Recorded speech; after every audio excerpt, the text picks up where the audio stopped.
శుభకార్యం జరగాలి అంటే దానికి అనుగ్రహం ఎక్కడి నుంచి వస్తుందంటే శివుడి పాదముల నుంచి వస్తుంది. ఆయన అనుగ్రహించి ఇలా అన్నాడు అనుకోండి, మా ఇంటికి తోరణం కడతారు అంటే మా ఇంట్లో ఏదో శుభకార్యం జరుగుతుందన్నమాట.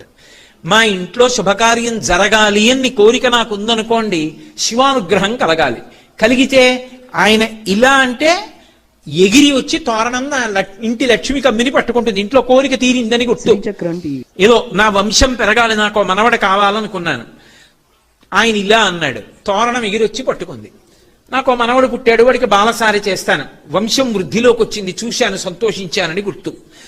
అన్ని శుభములు ఆయన పాదములను ఆశ్రయించున్నాయి. ఆయనకి శుభం నువ్వేం చేస్తావు? కొత్తగా ఆయన శుభాలు చేయాలి. ఆయనకి శుభం చేయడానికి మనం ఎంత వాళ్ళం? చెయ్యలేవు. చరణయుగళస్తే అఖిల శుభౌ కమర్థం దాంగేహం. ఈశ్వరా, నేనేమివ్వను నీకు? ఇంకా నేను